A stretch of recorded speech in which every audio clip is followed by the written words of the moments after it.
Vous savez quoi? Je vous parlerai ce matin de transmission. Et l'intitulé est clair, une belle transmission. Pour ce faire, introduisons donc dans Deutéronome, dans l'Ancien Testament, Deutéronome chapitre 31, verset 1er jusqu'au verset 8. Deutéronome, le chapitre 31, verset 1er jusqu'au verset 8. Moïse adressa encore ces paroles à tout Israël. Aujourd'hui, leur dit-il, je suis âgé de 120 ans, je ne pourrai plus sortir et entrer. Et l'Éternel m'a dit, tu ne passeras pas ce Jourdain. L'Éternel, ton Dieu, marchera lui-même devant toi. Il détruira ces nations devant toi et tu t'en rendras maître. Josué marchera aussi devant toi, comme l'Éternel l'a dit. L'Éternel traitera ces nations comme il a traité Sion et Og, roi des Amoréens, qu'il a détruits avec leur pays. L'Éternel vous les livrera et vous agirez à leur égard selon tous les ordres que je vous ai donnés. Verset 6. Fortifiez-vous et ayez du courage. Ne craignez point et ne soyez point effrayés devant eux, car l'Éternel ton Dieu marchera lui-même avec toi. Il ne te laissera point, il ne t'abandonnera point. Moïse appela Josué et lui dit en présence de tout Israël, fortifie-toi et prends courage, car tu entreras avec ce peuple dans le pays que l'Éternel a juré à leur père de leur donner. Et c'est toi qui les mettras en possession. Verset 8, l'Éternel marchera lui-même devant toi, il sera lui-même avec toi, il ne te délaissera point, il ne t'abandonnera point, ne crains point et ne t'effraie point. Amen. Une belle transmission. Quel que soit le bien, quel que soit donc le patrimoine ou les valeurs que l'on doit transmettre à quelqu'un, il est une exigence, cela doit être fait dans la vérité et avec vérité.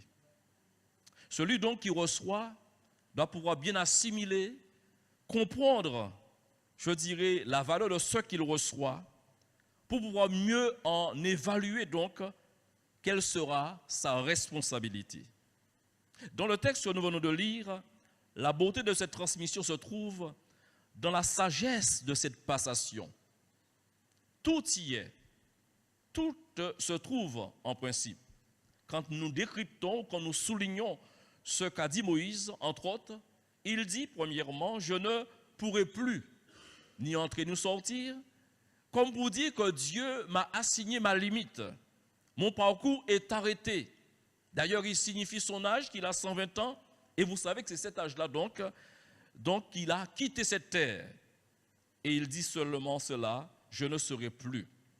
Ensuite, il ajoute, dans un certain équilibre, tu ne seras pas seul. Et il s'adresse bien sûr à Josué. Bien que je ne serai plus là, Dieu sera avec toi. C'est réconfortant, n'est-ce pas? Dieu sera avec toi, marchera devant toi, combattra même les pays ennemis. Et nous pouvons souligner que tout cela se fait, chers amis, frères et sœurs, cela se fait publiquement, devant témoins. Cette transmission est faite. Il est bien d'honorer les gens, mais il est bien de les honorer devant les autres, c'est encore mieux. N'est-ce pas vrai? On peut donc interpréter cela comme une forme de recommandation, comme une forme de confiance qu'il accorde à Josué devant tous. Nous sommes dans une société, elle est ce qu'elle est. Elle est arrivée jusqu'à ce jour, jusqu'à cette date, jusqu'à cette période, à être ce qu'elle est. Vous et moi, nous sommes dans des familles. Les familles se sont transmises au fil des générations, au fil des années passantes, des valeurs. L'Église également est ce qu'elle est, parce que tout simplement, la transmission a été respectée. Qu'elle ait été orale ou écrite, la transmission, donc, doit être faite. Ce qui est le plus important, c'est que personne ne doit oublier ses racines, son passé, d'où cette nécessité des historiens, leurs valeurs, lorsqu'ils sont là pour nous rappeler ce dont notre mémoire nous fait défaut. nous sommes tous des auditeurs oublieux. Les événements se succèdent et ce n'est pas toujours facile de se remémorer les choses. Parfois, une personne ayant plus de mémoire que nous rappelle, tu ne te rappelles pas ce qui s'est fait en 81? On te dit quoi? Et l'autre nous rappelle les choses. Parce qu'il y avait donc un fait marquant dont l'autre était concerné et l'autre s'en souvient. Et vous, ça peut être en 97. Un événement est arrivé et vous vous en souvenez, mais l'autre ne s'en rappelle pas. Et pourtant, vous étiez deux à vivre les mêmes événements. Pour évoquer donc la transmission spirituelle, avant de lire un texte dans l'Ancien Testament, je veux souligner un mot que l'apôtre Paul a souligné en s'adressant donc à Timothée, dans la deuxième épître à Timothée, chapitre 2, verset 2. Lisons ensemble ce qui est écrit. Et ce que tu as entendu, dira-t-il à Timothée, ce que tu as entendu de moi en présence de beaucoup de témoins, confie-le à des hommes fidèles. Nous y reviendrons plus tard. À des hommes fidèles, qui soient capables de l'enseigner aussi à d'autres. Ce qui paraît sage, finalement, nous pouvons dire que ça devient comme une obligation, bon gré ou mal gré, qu'importe, il ne nous appartient pas de nous positionner, bien que nous ayons notre petite idée là-dessus, mais il est donc un impératif qui s'impose à chacun. Il faut donner une suite. Il faut que nous soyons comme une courroie de transmission, ne pas arrêter une histoire, ne pas arrêter une information, mais être là comme étant une courroie de transmission. Je vous l'ai dit que la beauté de cette transmission, quand nous lisons le passage du Deutéronome, de l'histoire de Moïse, se trouve, et c'est fait, dis-moi, c'est opéré dans une certaine sagesse, avec une certaine, je dirais, vérité, dans cette passation. Ici, parlons plus de spirituel. Ce que tu as entendu, dira l'apôtre Paul à Timothée, ce que tu as entendu de moi en présence de beaucoup de témoins, qu'est-ce que Timothée a bien pu entendre? Qu'est-ce qu'il y avait bien à entendre de la vie de Paul? Parce qu'il dit ce qu'on a entendu de moi en présence de beaucoup de témoins. Si vous l'ignorez, il faut le savoir. L'apôtre Paul fut un grand homme. Il y a à son actif les épîtres que vous lisez dans le Nouveau Testament, ce que vous appelez la Nouvelle Alliance. L'épître à Timothée, c'est de lui. Adressé à titre également, Philémon, bon nombre d'épîtres. On peut parler de 1 Corinthiens, 2 Corinthiens, Colossiens, Thessaloniciens. Chers amis, je m'arrête là. Pour dire qu'il a vraiment reçu grâce pour grâce. La grâce de Dieu a surabondé dans sa vie. Il pouvait donc parler de lui avec beaucoup de modestie et de réserve. Lorsqu'il parlait de lui, n'a-t-il pas dit « j'ai travaillé plus que tous », mais se reprenant disant aussi « non pas moi, mais la grâce de Dieu en moi ». L'apôtre Pierre, quand vous lisez les épîtres de Pierre, eh bien Pierre parle aussi de lui comme étant quelqu'un ayant reçu de l'intelligence de Dieu. Et que dirons-nous de ces révélations qu'il a reçues de Dieu? Disait-il, presque à la limite de se vanter, il pouvait dire, je n'ai pas reçu l'évangile comme tout un chacun, mais c'est une révélation de Dieu qui m'a été faite. Alléluia. Et sur le chemin de Damas, s'il faut donc juste souligner son expérience de salut, il était là dans une rage, dans une détermination, avec de mauvais sentiments pour détruire l'église de Jésus-Christ. Il a plutôt, Seigneur, le Saint-Esprit l'a arrêté sur le chemin de Damas, permettant à cet homme de se convertir à lui, et fut un instrument extraordinaire entre les mains du Seigneur. Amen. Oui, frères et sœurs, ce que tu as entendu de moi en présence de beaucoup de témoins.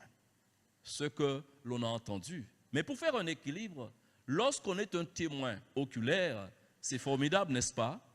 Qu'est-ce que vous en pensez? Nous pouvons lire dans 2 Timothée chapitre 3, verset 10 jusqu'au verset 17. Et toujours s'adressant à Timothée, il fait ressortir cette réalité qu'ils ont eu à vivre ensemble. Pour toi, Timothée, tu as suivi de près mon enseignement, ma conduite, mes résolutions, ma foi, ma douceur, ma charité, ma constance. Également, qu'est-ce que tu as suivi? Mes persécutions, mes souffrances. À quelle souffrance n'ai-je pas été exposé?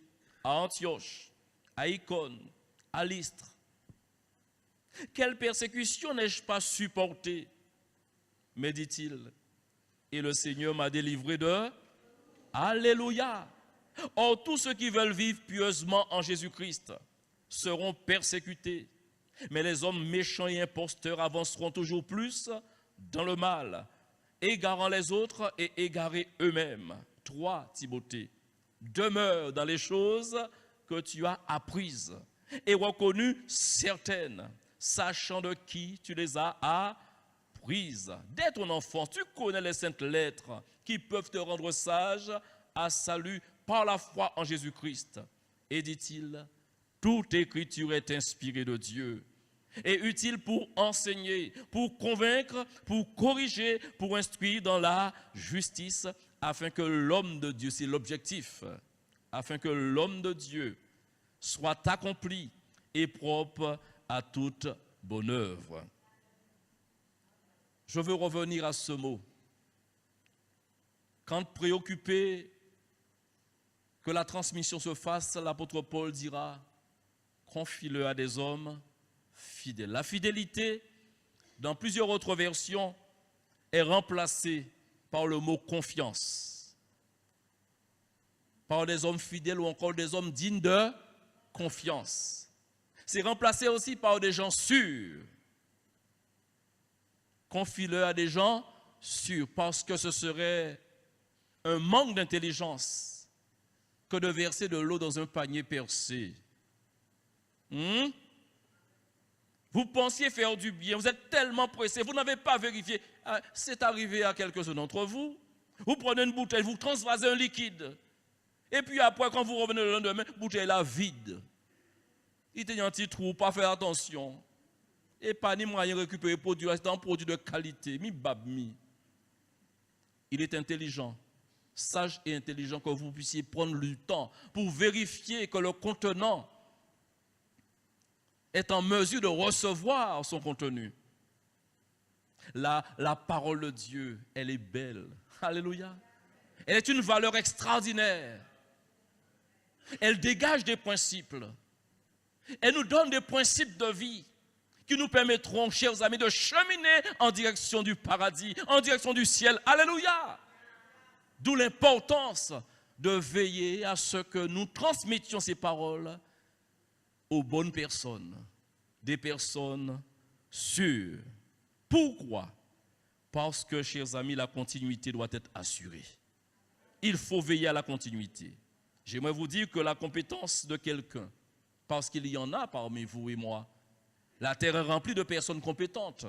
Mais j'aimerais souligner que la compétence de quelqu'un ne fait pas forcément de cette personne une personne qui soit forcément ni fidèle, ni fiable. N'est-ce pas vrai? Dans plusieurs domaines, la personne peut même se vanter. La Bible ne dit-elle pas que beaucoup de gens proclament leur bonté? Mais un homme fidèle, qui le trouvera? Tu dis que tu es formidable, tu dis qu'il n'y a pas meilleur que toi dans ton domaine, et c'est peut-être vrai. C'est peut-être vrai pour un jour, 2 jours, 3 jours, mais quand ça doit demander de la constance. Paul a pris Timothée à témoin. N'as-tu pas suivi ma constance, ma persévérance? Alléluia. Quand ça devient sérieux, quand il y a de la difficulté, de l'opposition, on voit qui est qui. Qui est qui, chers amis, se décline. Pas besoin de te présenter avant. Mais les circonstances et les temps se chargeront de révéler qui es-tu vraiment. Et les autres qui ont appris et qui veulent te faire confiance, qui veulent que tu sois, ou encore pensant que tu sois une valeur sûre, seront, chers amis, au clair sur ta personne par rapport au fait que tu seras éprouvé. Et tu démontreras qui tu seras. Pour assurer sa descendance, un homme intelligent, et vous le connaissez, c'est Abraham, il ne veut pas prendre de risques. Je vous ai parlé du contenant tout à l'heure, dans le fait qu'il faille analyser, vérifier que le contenant ne soit pas percé pour que vous ne puissiez pas travailler comme battant l'air. Eh bien, c'est exactement ce qu'Abraham a fait. Il y a une préoccupation noble et logique. Après avoir connu des circonstances particulières, il a un fils. Mais pour avoir une descendance, le fils doit se marier. Qu'en pensez-vous? Il y a tellement de choses qui se pensent aujourd'hui, mais se marier à une femme aurait été plus intelligent. Et c'est ce qu'il a fait. Qu'est-ce qui se fait maintenant? Eh bien, il envisage que son fils soit marié. La Bible dit qu'Abraham était vieux, avancé en âge, et l'Éternel avait béni Abraham en toutes choses. Abraham dit à son serviteur, écoutez bien, le plus ancien de sa maison, l'intendant de tous ses biens, l'intendant, celui qui s'occupe de toutes ses affaires, ils ont des réunions de travail, c'est juste pour un petit rapport. Il n'a pas à s'occuper de cela, il s'appuie, c'est quelqu'un de sûr. Il a confiance en lui. Et puisqu'il a eu confiance en lui pour tous ses biens, il se dit, mais qui pourrait être mieux que ce serviteur en qui j'ai confiance? Dans Genèse, vous avez déjà le texte. Nous continuons. Mais il veut quand même s'en assurer. On peut connaître quelqu'un, mais cela n'empêche pas que l'on ait quand même un petit regard, parce que l'homme est faillible. Vous n'êtes pas d'accord? Mais je te prie, ta main sous ma cuisse, c'était à l'époque une manière pour faire jurer à quelqu'un, comme un engagement. Et je te ferai jurer par l'Éternel, le Dieu du ciel et de la terre, de ne pas prendre pour mon fils une femme parmi les filles des Cananéens au milieu desquels j'habite, mais d'aller dans mon pays et dans ma patrie prendre une femme pour mon fils Isaac. Amen. Quelle est la suite? Certainement vous la connaissez, mais vérifions verset 9 ce qui suit. Le serviteur mit sa main sous la cuisse d'Abraham, son seigneur, et qu'est-ce qu'il fait ensuite? Qu'est-ce qu'il fit ensuite? Il lui jura d'observer toutes ces choses. Amen. Êtes-vous quelqu'un de sûr? Nous lisons maintenant dans l'Ancien Testament. Dans le psaume 78, il apparaît qu'Asaph, dans un cantique, va dégager une pensée, justement avec une préoccupation de continuité et de transmission. Le psaume 78, verset 1er jusqu'au verset 8, « Mon peuple, écoute mes instructions, prêtez l'oreille aux paroles de ma bouche. J'ouvre la bouche par des sentences, je publie la sagesse des temps anciens, ce que nous avons entendu, ce que nous savons, ce que nos pères nous ont raconté. Nous ne le cacherons point à leurs enfants. Nous dirons à la génération future les louanges de l'Éternel et sa puissance et les prodiges qu'il a opérés. Il a établi un témoignage en Jacob. Il a mis une loi en Israël et il a ordonné à nos pères de l'enseigner à leurs enfants, pour qu'il fût connu de la génération future, des enfants qui naîtraient et que, devenus grands, à leur tour, ils en parlassent à leurs enfants. Versets 7 et 8. Afin qu'ils missent en Dieu leur confiance, qu'ils n'oubliassent pas les œuvres de Dieu et qu'ils observassent ses commandements. Afin qu'ils ne fussent pas, comme leur père, une race indocile et rebelle, une race dont le cœur n'était pas ferme et dont l'esprit n'était pas fidèle à Dieu. Amen. Au vu de ce que nous avons dans ce récit, soit c'est un cantique, mais nous soulignons les paroles avec quand même une direction, une obligation de direction et de transmission, chers amis. Nous trouvons, chers frères et sœurs, eh bien, qu'Israël est en demeure de transmettre à la génération suivante. Ce n'est pas juste une interrogation, c'est un choix de Dieu. Dieu ordonne aux parents de transmettre à leurs enfants, en sorte que les louanges de Dieu soient conservées, mais que la popularité, ou encore, chers amis, la réputation de Dieu soit transmise à la génération future. Comment en entendront-ils parler, dira l'apôtre Paul, s'il n'y a personne qui prêche? Comme pour dire, il y a une nécessité qu'il y ait une personne dépositaire d'une vérité, dépositaire d'une valeur, soit en mesure d'assumer avec un devoir de transmission. Pour qu'elle fût transmise dans la génération de la génération future, verset 6, des enfants qui naîtraient et que devenus grands, ils en parlassent à leurs enfants. Je veux donc synthétiser, vous le savez très bien. Vous et moi, nous ne pouvons tout retenir. Nous bénissons Dieu d'ailleurs pour sa parole, les 66 livres qui se trouvent dans la Bible. Amen. Amen. On est heureux d'avoir la Bible. Mais vous savez, nous faisons une lecture le matin et à midi, c'est pas tout, on ne retient pas tout. Donc nous aimons, dans une manière de mémorisation, pour synthétiser certaines choses, ça nous aide en retenant des principes. Je veux souligner pour vous deux textes. Un texte de l'Ancien et aussi un texte du Nouveau Testament pour, je dirais, pour vous l'avancer comme étant des synthèses qui nous permettent de retenir les principes, les ordonnances, les lois, les prescriptions de l'Éternel. Michée, chapitre 6, c'est l'Ancien Testament. Michée, chapitre 6, verset 8. Tout cela dans un souci de transmission des valeurs de Dieu, de ce que Dieu est. Qui est Dieu si ce n'est l'Éternel? Oh, nous pouvons dire qu'il est amour, nous pouvons dire qu'il est tout-puissant, mais il est aussi un Dieu de justice. On t'a fait connaître aux hommes ce qui est bien et ce que l'Éternel demande de toi. On peut dire cela à un enfant, n'est-ce pas? On peut dire cela à un nouveau converti, n'est-ce pas? On peut dire cela à celui qui est ignorant des choses de Dieu. On t'a fait connaître aux hommes ce qui est bien. Et ce que l'Éternel demande de toi, c'est que tu pratiques la justice. Deuxièmement, que tu aimes la miséricorde. Troisièmement, que tu marches humblement avec ton Dieu. Tu peux ne pas avoir une très bonne mémoire, ne pas pouvoir lire parce que tu n'es pas avantagé, tu n'as pas trop appris à lire. Mais quand tu retiendrais qu'il faut donc pratiquer la justice, quand tu retiendrais qu'il faut aimer la miséricorde, quand tu retiendrais qu'il faut marcher humblement avec ton Dieu, pas seulement avec Dieu, qu'il faut avoir de l'humilité dans la relation avec les autres, c'est formidable.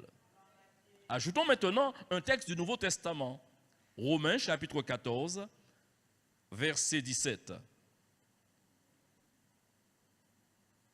Romains, le chapitre 14, verset 17. Car le royaume de Dieu, ce n'est pas le manger et le boire. Mais qu'est-ce que c'est alors? La réponse est donnée. Le royaume de Dieu, c'est la justice. Le royaume de Dieu, c'est la paix et la joie. Le royaume de Dieu, c'est la justice, la paix et la joie par le Saint-Esprit. Amen. Gloire à Dieu. Une vie trépidante. Une vie, chers amis, riche en rebondissements. C'est ainsi que perçoivent certaines personnes la vie de l'esprit. On ne sait pas où on va, on ne sait pas. Chers amis, mais Dieu n'est pas fou. Dieu n'est pas fou. Au nom de Dieu, certaines personnes font n'importe quoi. Oh, l'esprit m'a dit, l'esprit m'a saisi, l'esprit m'a conduit. Est-ce que Dieu te conduit à être juste? Je dirais Amen. Est-ce que Dieu te conduit à demeurer dans sa paix? Je te dirais Amen. Est-ce que Dieu renouvelle sa joie en toi malgré les persécutions? Je dirais aussi Amen. Ces valeurs doivent être transmises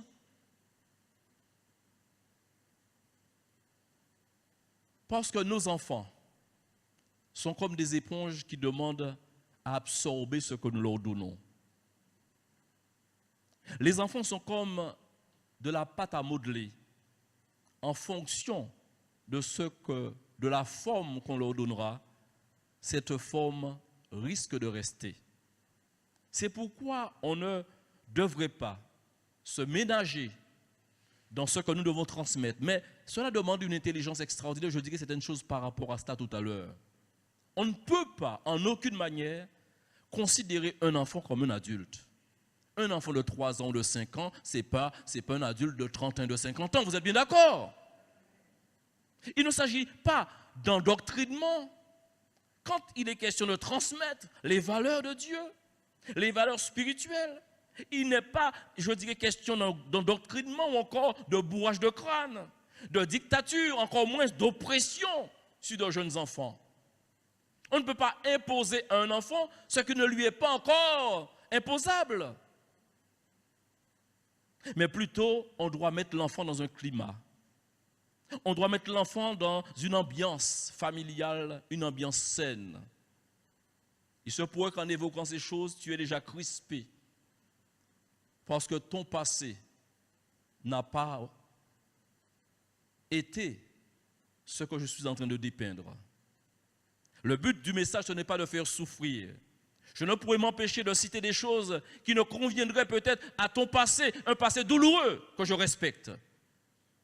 Mais je rends grâce à Dieu. Dieu sait nous guérir et nous placer dans la bonne ambiance. L'Église est une nouvelle famille. L'Église est une famille dans laquelle règne la présence du Seigneur. Amen. Cette atmosphère du Saint-Esprit, cette atmosphère de la joie. J'ai entendu des personnes rendre témoignage de l'Église. Ça m'a fait chaud au cœur. Pasteur, j'aime les chants. Pasteur, j'aime l'enseignement. Pasteur, je me dépêche, je veux venir ici. Oh, ici est la présence du Seigneur. Alléluia. Que jamais ça soit autrement, frères et sœurs. Veillons à ce que toujours cette atmosphère puisse régner parmi nous. Alléluia. Une atmosphère qui peut guérir les cœurs qui sont endoloris avec un passé énorme et lourd. Que Dieu soit tout-puissant. Alléluia. Oui, l'atmosphère où règne l'amour, où l'enfant peut compter sur les uns et les autres des membres de sa famille pour poursuivre son épanouissement. Parce que quand on parle d'enfants, entendons-nous bien, on parle de jeunesse en devenir. On parle de personnes, je dirais, étant dans une croissance. Mais il ne faut pas brûler les étapes. Oh, vous savez, Dieu ne brûle pas les étapes avec nous. Et je le verrai plus tard avec vous. Ou quand Dieu peut dire à quelqu'un, eh bien, ce que je fais maintenant, tu ne le comprends pas. Mais un jour, tu le comprendras. Dieu ne s'est pas celui qui force une compréhension chez nous. Quand il nous parle à hauteur de ce que nous pouvons comprendre. Parce qu'il connaît l'expérience de chacun d'entre nous. Il sait que celui-là est déjà parvenu. L'autre est en guise de devenir. Chers amis, Dieu sait là où nous nous trouvons chacun dans notre marche avec lui. Alors ne te vante pas pour ce que tu n'es pas. Reste humble et sois toujours l'enfant de Dieu que tu dois être afin que Dieu puisse encore donner à ton cœur. Amen. Parler d'enfant, certaines personnes parlent de propriété. Oh oui, ne soyez pas choqués par cela. Ce sont des personnes qui pensent ainsi. Timoun, c'est moi qui fais. Certains ont dit cela. Et certains même se sont même octroyés le droit de faire ce qui n'était pas autorisé. Violenter les enfants, sous prétexte que c'est ma propriété. Oh, vous savez, lorsque quelqu'un est tordu, sa pensée est tordue, ses actions sont tordues. Mais lorsqu'on est droit, le cœur est droit. Et on peut mieux comprendre les choses. C'est comme un service rendu. Tu es mère, tu es père, tu as rendu service à ton enfant. Tu l'as mis au monde et cet enfant ne te ressemblera pas dans le sens à l'identique parce que chacun est unique. Vous l'avez entendu, chacun est unique. Il n'y a pas deux comme toi, il n'y a pas deux comme moi. Oh, tu te sens maintenant fier. Mais oui, mais il n'y a pas deux comme toi. Tu es unique à ta manière. Tu es unique. On ne peut pas parler de clonage. On ne peut pas parler donc de doublon. Mais malheureusement, certains qui ont raté certains épisodes de leur vie, certains qui ont raté certains passages de leur vie, eh bien veulent comme utiliser leur progéniture, utiliser leurs enfants pour se rattraper dans la vie. Et on entend souvent dire par certains parents, « Ah, moi échoué là, mais vous que réussir ?» Comme pour dire que réussir pour vous et vers moi. Mais ce n'est pas vrai, c'est plutôt pour yo. Même jusqu'à aller à dicter le choix du futur conjoint. Je dis bien dicter, je ne parle pas de conseiller là. Jusqu'à pour dicter, pour dire, tu ne te marieras jamais de mon vivant avec telle ou telle personne. Ou aimer ou pas aimer, ça va pas regarder moi. Il part rentrer dans la ligne, directive en moi, penser au moins c'est que épouser, on va dire pour ne pas choquer pour le monde. Oh, des choses comme cela. Attention, frères et sœurs. Et que devenus grands, parce qu'ils sont appelés à devenir grands, Vous voyez donc toute la préoccupation qu'il faut y avoir. On ne dit pas n'importe quoi à un enfant. On ne fait pas n'importe quoi à un enfant. Parce qu'un jour, l'enfant deviendra grand. Et les autres qui viennent plus petits. Vous n'avez pas quoi ça? Vous regardez l'histoire. Quelqu'un qui est en pleine croissance, en pleine maturation, cette personne peut avoir 1,90 m à 50 ans. Si cette personne vit jusqu'à 90 ans, regardez à 90 ans, il a rétréci. Là, on dit que vient petit, d'abord c'est Jean Ravet. Non, c'est pour vous dire, c'est juste cette image faciale que vous reteniez une chose, il faut être juste avec vos enfants. Soyez vrai avec vos enfants. D'ailleurs, c'est un des principes, comme je l'ai souligné au départ, cette sagesse de passation s'est faite. Moïse n'a rien caché à Josué. Il a dit à Josué ce qu'il fallait. Ça s'est fait dans la transparence, dans la vérité. Si vous trompez quelqu'un, la personne finira par découvrir ce mensonge un jour. Et la personne vous dénigrera. Vous allez perdre aux yeux de cette personne la valeur que vous représentiez à ses yeux. Alors dites la vérité. Certains disent, je ne peux pas dire ça à l'enfant. C'est un secret de famille. Oh, je ne peux pas entrer dans ce dossier, c'est un dossier très lourd. J'aurais plutôt faire appel à des professionnels, je dirais, dans le domaine de la santé pour savoir s'il faut, s'il ne faut pas. Mais je crois que la parole de Dieu peut nous donner quelques réponses. Lorsqu'on parle de vérité, on peut dire certaines choses d'une certaine manière. Il y a une manière de formuler pour ne pas être dans le mensonge ni dans l'hypocrisie, mais pour dire la vérité. Et ce pourrait que tu sois donc alourdi. Alourdi parce que tu ne parviens pas à transmettre une certaine chose ou encore à partager une certaine chose, une chose qui t'alourdit et qui, tu penses, pourrait faire des dégâts dans le cœur de ton enfant. Au c'est de la sagesse que de vouloir protéger son enfant.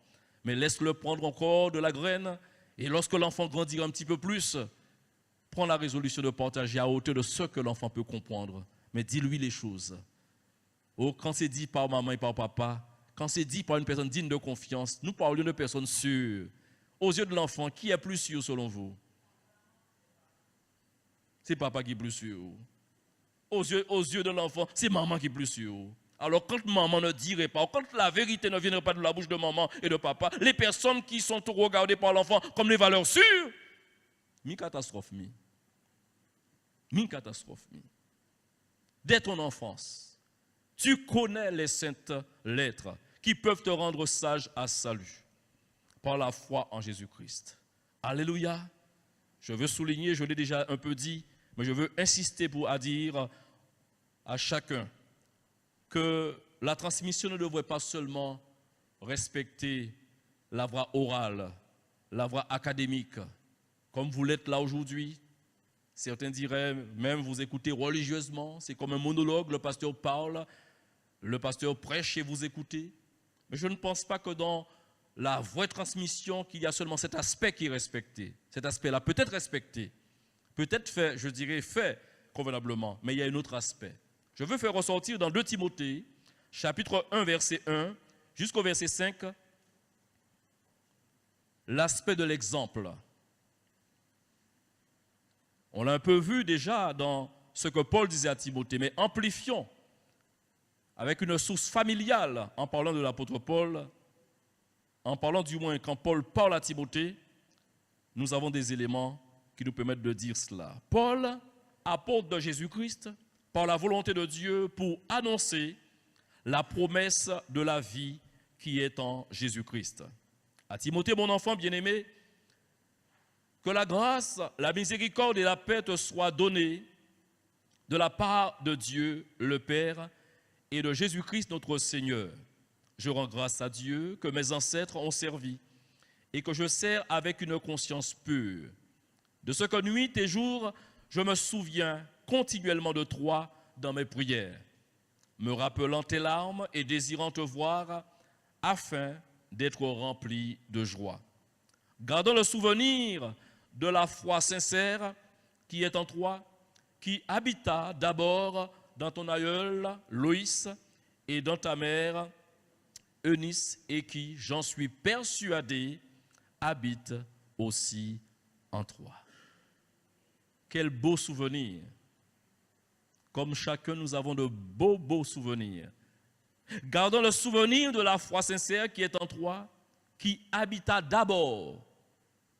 Ce qui veut dire, ce d'abord étant donc une réalité dans le cœur de Loïs, dans la vie de Nice, eh bien cela a connu, chers amis, une influence dans la vie de Timothée.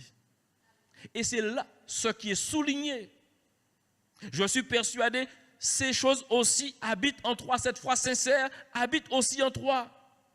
L'Église, cette nouvelle famille que j'ai indiquée, ce que représente l'Église aujourd'hui, elle est appelée à évoluer. Elle a aussi une prérogative. L'Église est en devoir de transmettre les valeurs, de transmettre l'enseignement. Vous avez remarqué que dans l'Église, il y a plusieurs catégories, des âges différents. Donc, nous trouvons notre compte en fonction. C'est ainsi que le culte des enfants se tient alors que je vous parle. Et des monitrices sont assignées à cela, des moniteurs, pour dispenser donc un cours adapté à la compréhension des enfants. Mais aussi, les aînés et la jeunesse se sont retrouvés hier dans une activité commune pour partager comme une forme de lionnage les expériences. C'était une réunion particulière, mais je reviens à dire que chaque groupe peut trouver donc, je dirais, leur compte en fonction de leur spécificité. Et les ministères sont là pour veiller à ce que la parole de Dieu soit dispensée, toujours avec un même objectif de base, donner l'enseignement de la parole de Dieu, transmettre les valeurs chrétiennes, pour que nous soyons une église, je dirais, selon l'exigence de Dieu. L'église, voyez-vous, c'est la colonne et l'appui de la vérité. L'église, chers amis, c'est l'ambassade de Dieu sur la terre. Et l'église a besoin chaque jour que Dieu fait de pouvoir jouer son rôle. Mais permettez que je fasse un petit retour pour vous dire que les familles que nous sommes, j'ai souligné la valeur d'un côté de l'église et en même temps, j'ai souligné certaines choses sur la famille individuelle, la famille dans laquelle chacun se trouve. Mais j'aimerais dire, et il faut l'entendre, que l'église n'est pas là pour se substituer aux familles respectives. Chaque famille est appelée, dans une ambiance spirituelle, à se faire du bien avec la parole de Dieu. Si vous remontez le psaume 78, vous l'avez souligné, où il est recommandé aux parents de transmettre à leurs enfants, n'est-ce pas vrai? Certains s'en déchargeraient et diraient que c'est à l'église. Même certains ont été jusqu'à faire un procès à l'église. Si je suis comme cela, si ma famille est dans tel ou tel état, c'est à cause de l'église. J'aimerais vous dire bien que l'église soit une force, une famille, alléluia, un peuple. Il appartient à chaque famille de prendre ses responsabilités.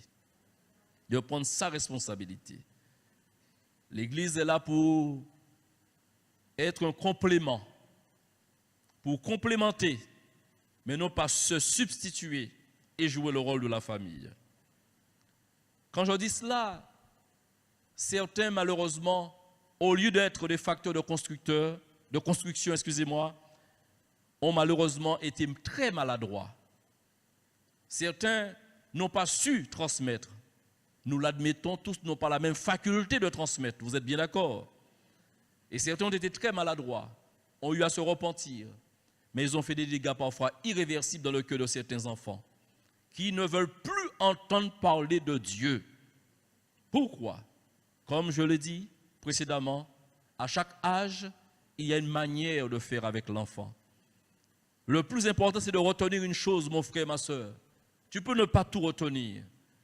Tu n'as pas fait les grandes écoles pour apprendre à communiquer. Il n'y a pas d'école pour les parents, vous l'avez bien remarqué. On devient parent et on marche par l'exemple de ce qu'on a vu, de ce que l'on se fait comme idéal, de la vision que l'on a. Et toutes ces choses regroupées font de nous ce que nous sommes comme parents. Et avec les erreurs, il faut le remarquer, et avec les erreurs, on se corrige, on se rectifie. Quand on est humble et honnête, on se rattrape et on peut dire à son enfant de 11 ans, excuse papa, papa a fait une bêtise. Excuse maman. Tu peux dire ça à ta fille de 14 ans et demi. Excuse maman. Eh bien, tu sais, en voulant bien faire, on peut être maladroit. Mais je le redis, certains ont fait, malheureusement, des dégâts irréversibles. Parce qu'ils ont cru bon de demander à l'enfant, d'exiger à l'enfant des comportements, des attitudes dans la piété qu'il ne fallait pas aller jusque-là. Dieu prend du temps, Dieu est patient avec nous. Pourquoi nous manquons de patience avec nos enfants? Il faut les accompagner. Je ne suis pas dans la rubrique de laisser faire comme bon semble. Non, je ne suis pas dans cette rubrique. Ne me prêtez surtout pas cette intention. Je veux dire, appelez à votre sagesse. N'avez-vous pas été des enfants vous-même? Allez, ne serait-ce que cela.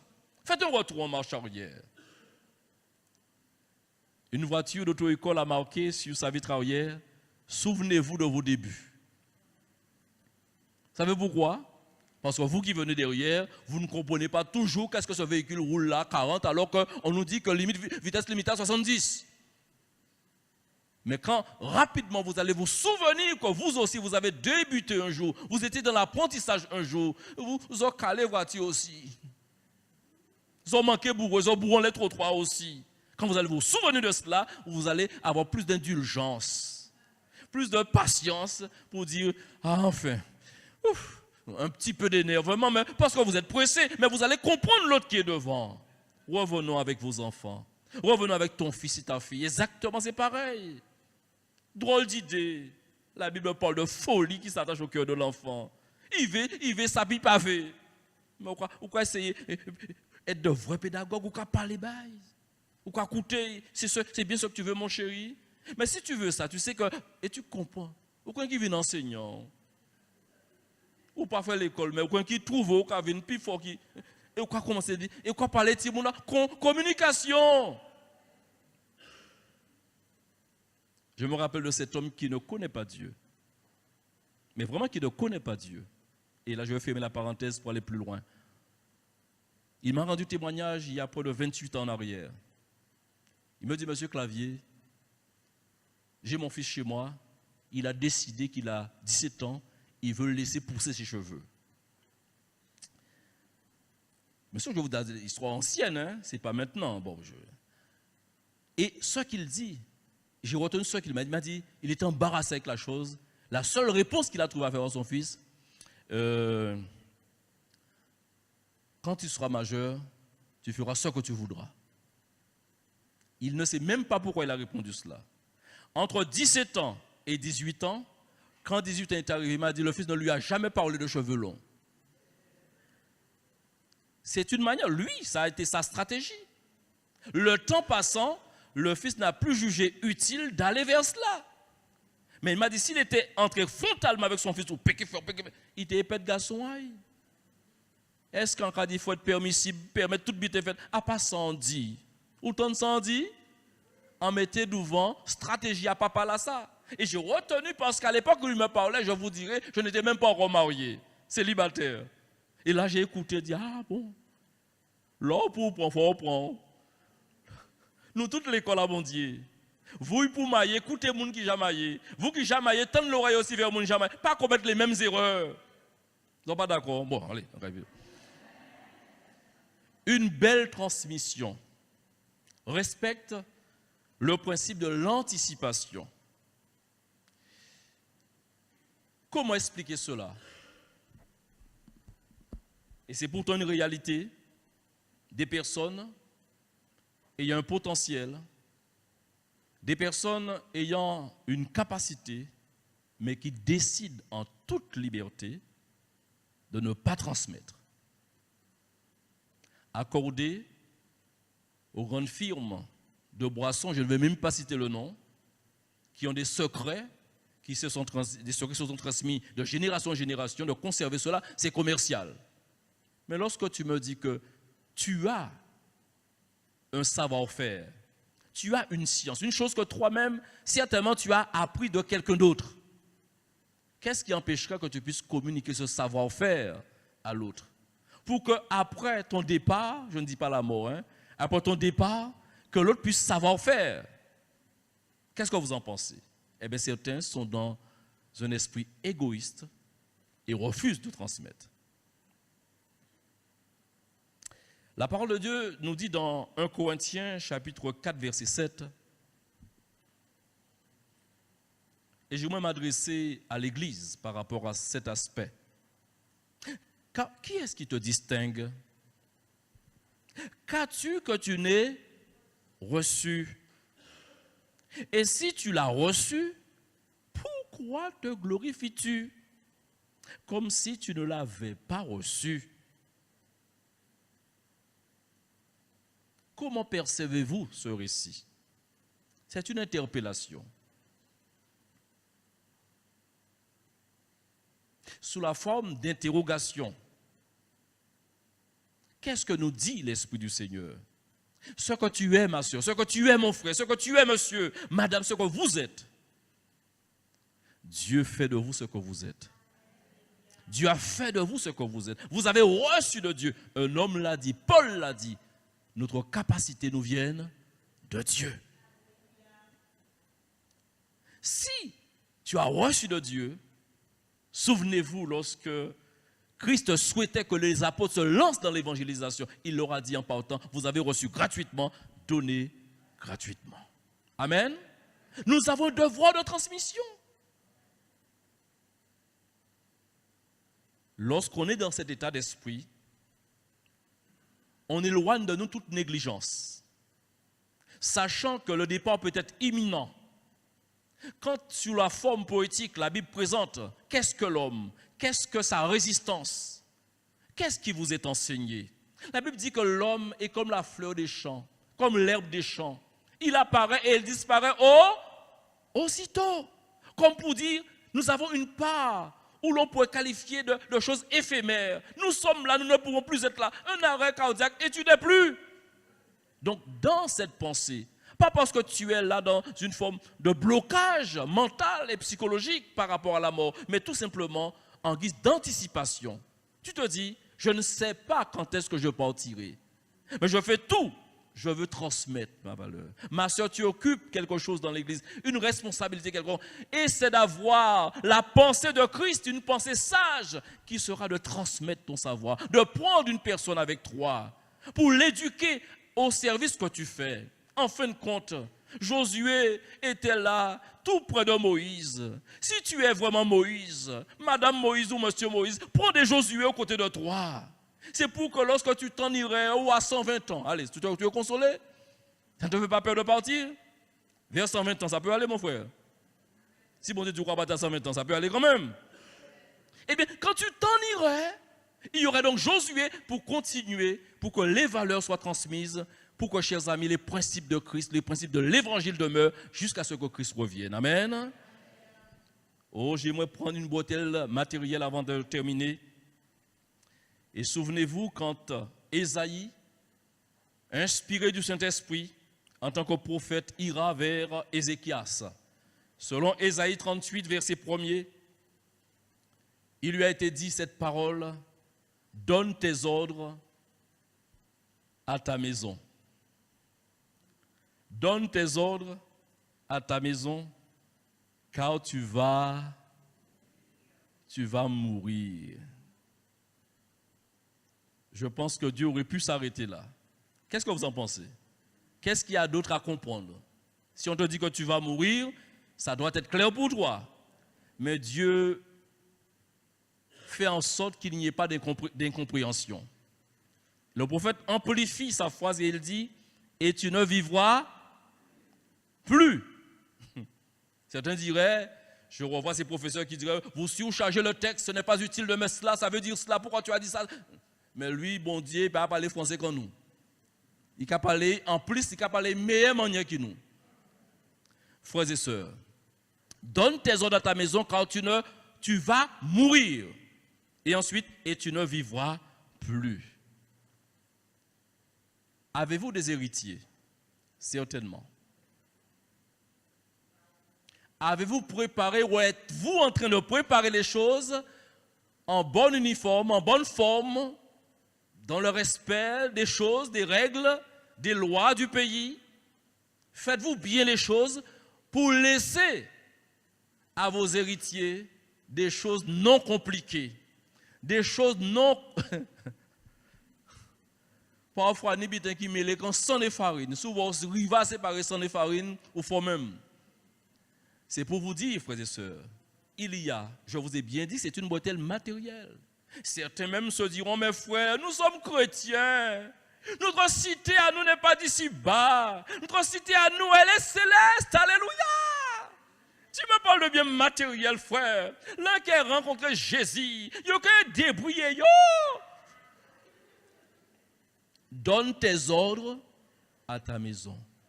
Le chrétien est responsable. La foi chrétienne nous impose une certaine rigueur, frères et sœurs, un sérieux, pour que nous soyons des gens sûrs. Je suis désolé avec toi, mon frère. Désolé avec toi, ma sœur. C'est ce que l'on fasse toujours, que l'on discrédite l'Église à cause de ton comportement. Des déformations de compréhension, des déviances que tu adoptes. Et tu penses que l'Évangile serait glorifié? Oh, il serait souhaitable que nous enlevions Dieu dans notre affaire à certains moments. Et que nous osions dire aux gens, ce n'est pas l'Évangile qui a dit ça, c'est ma folie qui me pousse à faire ça. Ça serait juste de votre part. Mais intégrer Dieu, Dieu m'a dit, Dieu s'est révélé, c'est encore, chers amis, Dieu, on ne se moque pas de lui. On ne se moque pas de lui. Concernant même les choses matérielles, nous avons ici, chers amis, quelques pistes de réflexion. Continuez à réfléchir dessus. Je ne suis pas en train de vous dire que la fête du monde, c'est ce soir. On ne sait pas ce qui se passera. Mais nous sommes tous appelés à être des responsables, à préparer les choses. Les choses difficiles qu'on nous a laissées. Ne faisons pas la même chose avec nos enfants. Essayons de faire les choses autant que cela dépend de nous. Lorsqu'on est dans une fratrie où notre décision est tributaire ou rattachée à l'autre, c'est toujours difficile en commun de décider les choses. Mais quand ça dépend de vous seul, je veux souligner une chose, je ne sais pas dans quel contexte familial que vous êtes, mais j'ai trouvé parfois un manque de réflexion chez certains d'entre nous. Et Ecclésiaste dit bien, telle personne n'a ni enfant, n'a ni suite. Pour qui laissera-t-il tout ce qu'il a? Il y a des personnes qui ont un âge avancé, qui n'ont pas de descendance. Et jusqu'à cette heure, qui ne savent pas encore se décider, ou qui ne veulent pas se décider, de quoi, qu'est-ce qu'ils doivent faire avec ce qu'ils ont. Tu t'es approprié des choses pendant ton parcours. Je ne suis pas en train de parler de bien pour dire donner à l'église. Et d'ailleurs, si vous donnez à l'église, pourquoi pas? Je ferme la parenthèse. Mais ce que je veux dire par là, il faut faire quelque chose avec. Il faut être intelligent. On entend des choses qui défraient la chronique. Telle personne a légué son bien à son chat. Telle personne a légué son bien à son chien. Ça fait rire, ça scandalise, ça choque certains d'entre nous. Mais au moins, il faut habiter éveil. Bon, allez, on va dire rien, allez. Mais vous croyez qu'on fait tard? Ça peut être choquant. Comprenez mes propos. Mais au moins, il faut habiter éveil. Jésus, il va anticiper. C'est le texte de la fin. Dans Jean chapitre 13, verset 1er jusqu'au verset 17, il y a une grande similitude avec le texte du Deutéronome que nous avons lu en introduction. Une forme de passation qui se fait, de transmission qui se fait. Oh, béni soit Dieu pour cette belle transmission. Avant la Pâque, la fête de Pâques, du moins Jésus, sachant que son heure était venue de passer de ce monde au Père, et ayant aimé les siens qui étaient dans le monde, mit le comble à son amour pour eux. Pendant le souper, lorsque le diable avait déjà inspiré au cœur de Judas Iscario, fils de Simon, le dessein de le livrer. Jésus, qui savait que le Père avait remis toutes choses entre ses mains, qu'il était venu de Dieu et qu'il s'en allait à Dieu, se leva de table, ôta ses vêtements et prit un linge dont il se ceignit.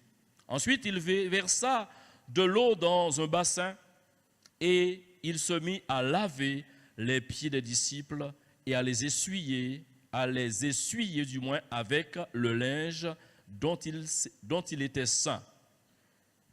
Il vint donc à Simon-Pierre et Pierre lui dit, « Toi, Seigneur, tu me laves les pieds ?» Jésus lui répondit, « Ce que je fais, tu ne le comprends pas maintenant, mais tu le comprendras bientôt. » Pierre lui dit, « Non, jamais tu ne me laveras les pieds. » Jésus lui répondit, « Si je ne te lave, tu n'auras point de part avec moi. » Simon-Pierre lui dit, « Seigneur, non seulement les pieds, mais encore les mains et la tête. » Jésus lui dit, « Celui qui est lavé n'a besoin que de se laver les pieds pour être entièrement pur. Et vous êtes purs, mais non pas tous. Car il connaissait, verset 11, celui qui le livrait. C'est pourquoi il dit, vous n'êtes pas tous purs. Après qu'il leur eut lavé les pieds et qu'il eut du moins pris ses vêtements, il se mit à table et leur dit, comprenez-vous ce que je vous ai dit, ce que je vous ai fait? Vous m'appelez maître et seigneur. Et dit-il, vous dites bien, car je le suis. Si donc je vous ai lavé les pieds, moi, le Seigneur et le Maître, vous devez aussi vous laver les pieds les uns les autres. Car je vous ai donné un exemple, afin que vous fassiez comme je vous ai fait. En vérité, verset 16, je vous le dis, le serviteur n'est pas plus grand que son Seigneur, ni l'apôtre plus grand que celui qui l'a envoyé. Si vous savez ces choses, vous êtes heureux, pourvu que vous les pratiquiez. Amen. Lui, le Seigneur et le Maître, il a choqué, il a impressionné Pierre, parce que par cette attitude de s'abaisser, vous savez combien il est difficile à quelqu'un d'élever de s'abaisser. Tout nous enseigne dans cette société que lorsqu'on est grand, on est grand. Et on ne côtoie pas les petits, on ne fait pas comme les petits, et même on est immunisé contre certaines choses parce qu'on est grand. Jésus n'a pas voulu et jamais il n'a enseigné de la sorte. D'ailleurs, il dira à ses disciples, vous savez que ceux qui dirigent le monde, ils tyrannisent ceux qui sont sous leur responsabilité. Mais moi, je vous dis que le plus grand parmi vous, qu'est-ce qu'il sera? Votre serviteur. Tu veux être grand? Mets-toi à servir et tu vas manifester ta grandeur d'âme. Jésus laisse cet exemple. Il veut vraiment les frapper. Quand on parle de la Pâque, c'est cette période à laquelle où il a été livré, chers amis. Vous le savez. Il sait qu'il va manger la dernière Pâque avec eux, mais il veut vraiment laisser un fait marquant dans leur esprit. Et ce fait-là ne sera pas oublié. Encore plus tard dans les évangiles, il leur porte cet enseignement. Vous aurez toujours les pauvres avec vous. En quelque sorte, soyez près des gens. Soyez des hommes de cœur avec les gens. Et c'est ainsi qu'ils vont reconnaître en vous des serviteurs de Dieu. C'est ainsi qu'ils vont reconnaître en vous que je suis avec vous, je suis en vous, que mon esprit est en vous. Transmettre en disant tout le temps et en ne faisant jamais, c'est exactement l'attitude des pharisiens. Et Jésus n'a cessé de traiter ces pharisiens de quoi encore? D'hypocrites. Jésus ira jusqu'à dire à ses disciples, leur enseignement est extraordinaire. Faites ce qu'ils vous disent, mais ne faites pas ce qu'ils font. Ces messieurs étaient en haut, perchés en haut, ne descendaient pas.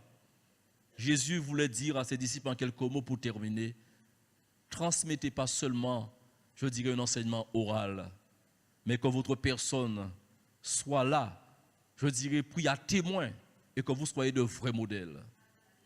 Vous soulignerez, pour vous qui lisez la parole de Dieu, que constamment, pour revenir et conclure sur cela, on est chacun unique à notre manière. Mais Dieu a veillé à ce que nous comprenions son langage. Et Paul n'a cessé de dire à Timothée, sois mon imitateur, comme moi je le suis de Jésus-Christ. Il ne s'agit pas de vouloir transmettre ses vraies valeurs, sa vraie conception. Qu'est-ce que les gens ont à faire de notre conception? Mais la conception biblique. Amen. Les valeurs bibliques. Oh, bénissons le Seigneur pour sa parole. Et lorsque nous sommes imprégnés, je dirais, d'un état d'esprit de serviteur, nous servons Dieu. Nous donnons gloire à Dieu. On n'est pas parfait. On peut être trébuchant, on peut même tomber, mais on va se relever. Dieu nous fera grâce de poursuivre notre route parce que la préoccupation sera de transmettre les vraies valeurs de Jésus-Christ. On peut se lever ensemble, s'il vous plaît, et bénir le Seigneur. Amen. Il est bon, Seigneur, que nous soyons à tes pieds. Une femme l'a fait avant nous. Marie s'est tenue à tes pieds et tu as rendu ce témoignage qu'elle avait choisi la bonne part. Tu peux bénir les uns et les autres parce que nous avons vraiment besoin de ta grâce. Viens au secours de notre incrédulité. Aide-nous, Seigneur, à te ressembler.